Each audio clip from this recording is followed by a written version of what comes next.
Good evening. I am the father of the bride. I was told that I'd have 3 minutes, but she looked at me and said, well, maybe 5. I would encourage you not to turn me because I might be a little older. But I have some stories to tell. Rachel was farther over here. I will tell you that it is no small task to write a speech about Rachel. The difficulty arises from trying to narrow down the legion of stories that I could draw from to try to encapsulate who this woman is, this amazing human being, because there's a lot of stories. I've chosen just 2 or 3 that I think will give you a glimpse of who Rachel is, and I've got some instruction for my new son. You all have stories you can tell as well, or keep secret, and I'm talking about the theater table back there in the corner. I'm sure that you guys have stories that you can tell. Let me start with this one. This is actually a story about Rachel's high school graduation party that we had at our house. Her high school graduation party. Scores of her friends spent most of the early evening going around to other people's parties, but then they landed at our house for the rest of the evening, actually. Some of them not until the next morning, right? So when I asked her, how many people should we be expecting? Because, parents need to know how big is the party going to be so we can prepare. And with an absolutely straight face, Rachel said, well, I announced it at the school morning announcements last week. And she paused long enough to see the panic on my face and then burst out laughing. And you guys know that laugh, right? My point, Rachel doesn't know a stranger. Rachel does not know a stranger. Friendship is her default position in relationships. Today, Aaron, you just married someone who's going to be the best friend of your entire life for the rest of your life.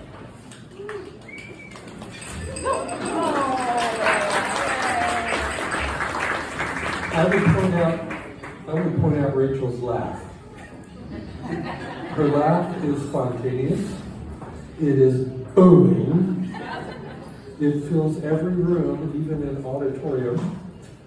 You always know where Rachel is because all you have to do is look at how there she is from her laugh. She brings joy to, you can fill in the blank. Whatever your blank is, she brings joy to it. And Aaron, I know you already know that laugh. You know this about your new bride. And I hope that laugh is as much of a joy to your soul as it has always been to mine. There's another aspect of Rachel that I would point out, and that is her heart of compassion. Okay, we've talked about joy and laughter, her sense of humor, just messing with her dad. But I want to talk about her heart of compassion. I would say it's best illustrated by your time at Riley Children's Hospital. She was fresh out of her nursing school days. She found herself on the respiratory floor at Riley Children's Hospital here in Indianapolis. That can be rough at the best of times, but when she went to the floor, the respiratory floor at Riley, there was 8 left, okay? She did it when there was a global pandemic going on, with a disease that was devastating to the very old and to the very young. Rachel told me a few stories about her time in her life at Riley with those children.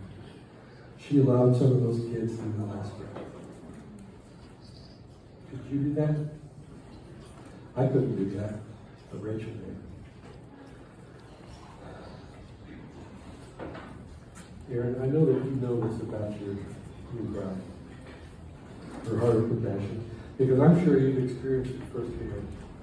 And I would encourage you to embrace it. When it comes your way, but also there are going to be times when that compassion is going to be outward focused, away from you. Just embrace it, because that is God's gift that she is giving to you and to those that she touches with that heart of compassion. I've got one more big story to tell. Because this is what always comes to mind when I think about Rachel. When Rachel was only 4 or 5 years old, I had grown in my career to a point where I had taken on a lot more roles and responsibilities in my work.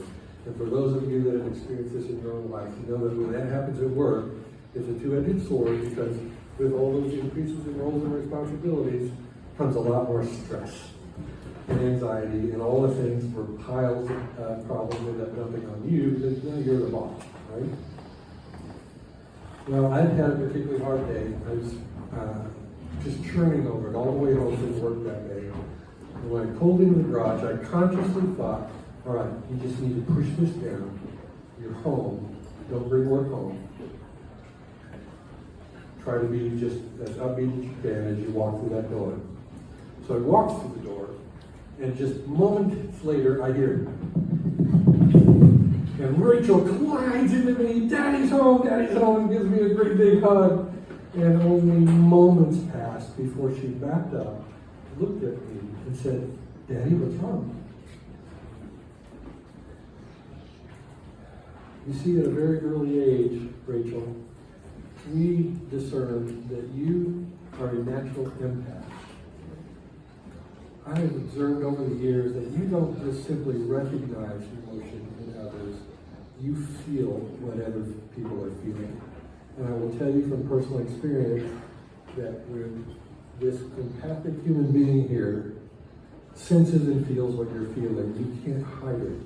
I have tried many times, and it's impossible, because she sees right through that. Aaron, again, advice. My advice to you is don't even try to hide how you're feeling from your wife, because you're not going to succeed, right? You've been given a gift in an empath as your life partner. Be honest about your joys and your sorrows, your yearnings and your fears. You truly have a life partner who will bring you both to a far healthier place if you just embrace that part of her. The Apostle Paul describes the church as his body. And in Corinthians, he describes that there are some that he's made to be the hands of the body. They do the physical work of the church here on earth. Some are given to be the mouthpiece. Those are our preachers and our teachers to spread truth. There are some that have been given to be the mind of the body. Those are discerners. They're the ones that can discern and identify what is truth and what is not. There are some that are the feet. They're called along beside us to walk through life, through our trials and through our joys. But to our collective benefit, some are the heart of the body. To just love, to be a shoulder to cry on, and that hug that says, it's going to be okay, Daddy. What a gift to all of us. That God created Rachel, whose heart fills her from head to toe. Rachel gave me a thank you card yesterday. As we were wrapping up our rehearsal time together, she handed me a card. And I want to read you just a very small portion of the card that she handed me. Thank you for welcoming Aaron into our family of open arms. He's the one, Daddy. He is kind, considerate, funny. He calms me and balances me in ways I didn't even know that I needed. That my family loves him means the world to me. To my new son-in-law, Aaron, welcome to the family.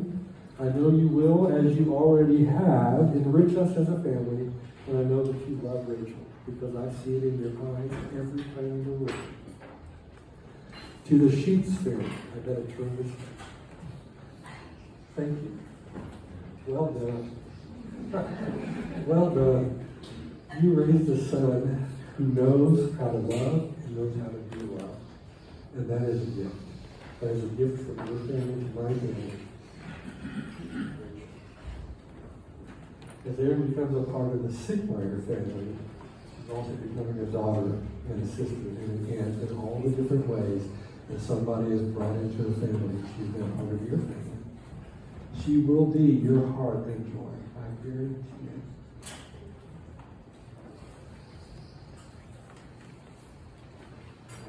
last week. This is my final encouragement to you, and I encourage you to not only receive the wonderful gifts that Rachel brings you there, but there will be times that you too will, from time to time, need to be the one that ease the burden with others. So make that reciprocal. It is the give and take of everyday life that is the bond, it's part of the bond that we made today. It's going to grow stronger and stronger because of just life. Day in, day out, life. And that's going to enrich you. So I close with this. I would invite you to grab your glasses.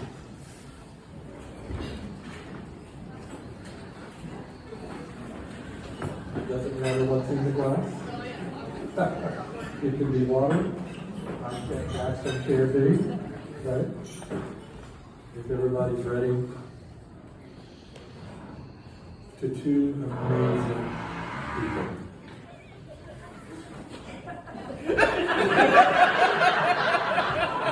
Is that you?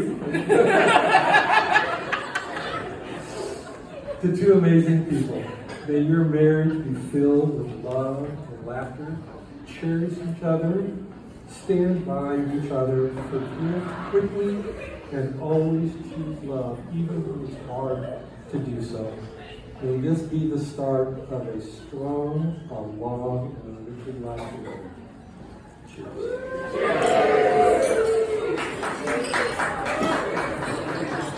Thank you, Jeff.